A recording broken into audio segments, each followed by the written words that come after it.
Hey everyone, Anthony Morgan's Training Academy. Dummy work. Now, if you're going to be working dummy, a lot of times the sets that you're working aren't the same as application or as far as sparring application. So if example, if I'm working a number 3 position here, okay, that position is going to be totally different if I apply it in an application because in a fighting application because I have to close the distance. Now, so in closing the distance, if I'm into here, okay, and I move here and I close on that, that's going to be different than me trying to pick up this position. Why am I doing this? It's to get the feel of the dummy and hand placement. Now, if I pick this up and I'm running here and I'm doing all this, it's to feel the dummy and understand the dummy. Now, application's going to be different than picking up that position. Like I said, if I'm here and I'm out in this range here, now I can enter here and I can cover here. It's different than being in here and covering. For the first thing, how long is that hand going to stay out there for me to manipulate that hand? Most of the time, that hand goes one and it comes back. Now, I can do a follow back on that. Okay, if my hand goes out and when the guy brings the hand back, I can follow back on that. But in fighting situation, applied fighting, the dummy is only a reference position. These arms, this is the elbow socket right here. This is not an arm sticking out there. So this would be the elbow itself. So anytime I'm going to work fighting application, I may end up from here, and as I move in, I may throw that kick to close the distance. Now, I can move in and I can close this distance here on the leg to stop that leg. Is it going to be 100%, how would I say it, 100% guaranteed every time that I'm going to stop that kick? No, but a lot of times it's just to stop that so I can move in and attach that arm so I can hit him. Now, a lot of times if I move in, I may cover that leg here, okay? I may move into that position so I can cover that, okay? Now, I can also move in here and I can move here and I can still cover that low line kick. So, if you're working dummy work, the dummy work is important, but don't get caught up on you know, all these positions, okay, here, here. Don't get caught up on figuring out how that's going to apply to fighting technique, because there will be changes, and especially from long distance to short distance, there's going to be changes. But it's a great sensitivity tool, okay?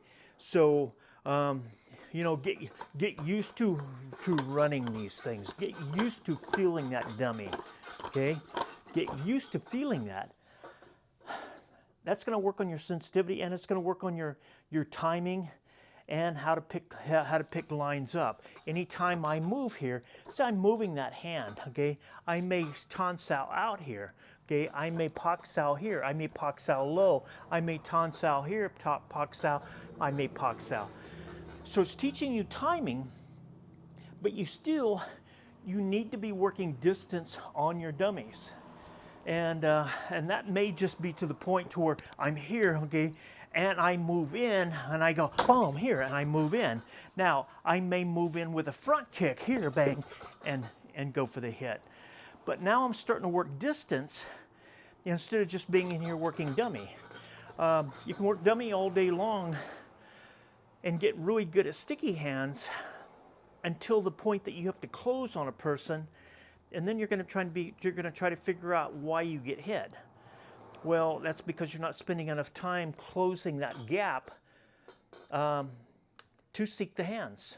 Okay, and as C. Joe James DeMille used to always say, that's your number one thing, is to seek the hands. Okay, we don't seek the head, we don't seek the body, but when we're out here, okay, I immediately move in and I seek the hands. Why do I seek the hands? I seek the hands so I can shut them down, or I can trap them so I can continue on with the battle. So if I'm out here, okay, and at this point, when I seek the hands, okay, what is called a 50-50 is where I will pull you in and I will hit you, okay, as soon as I seek the hands. But get in that habit, you know, of working here to where I move in and I'm feeling that dummy, and I'm closing the gap. Now, I can't say it enough. Close on the dummy, okay? Close on the dummy. Work on your female triangles here. Bang. I'm working on that. I'm working on that. And I'm working from outside range. Okay? I'm not working inside of here. First off, working dummies not fighting. Okay? It's technical. So if you're standing in a neutral position here, sure, you're working all this, and it's, like I said, it's important. But start closing on your dummy also, okay? For those of you who have dummies, like I said, you know, there's guys that don't have dummies out there. A lot of guys can't afford a dummy, but you could build a dummy, okay? You know, you can take a PVC pipe like this, that's 9 inches around, cut a square hole in it, and put arms in it, and that's a dummy. Okay, you can take 2x4s and frame them around and leave 1.5 inch holes in the center and put square pegs in there. That's a dummy. And so, you know, if you don't have the capability or the shop to build dummies like I do, you know, that's fine. Just get something that has arms sticking out here. So back to the conclusion of this video is get used to checking that leg. If I'm out here, I check that leg. I check that leg. I check that leg. I move in and I hit. Okay. Now I may move here and I may work here. Now I may drive that knee in. So work your distance on your dummies. Don't just stay in front of them and try to work out the sets, but get used to moving in, moving out. You could do spinning side kicks. You could do, you know, crescent kicks. Anything that works you from that distance. And so, thanks for subscribing to my channel, and I will see you guys on the next video.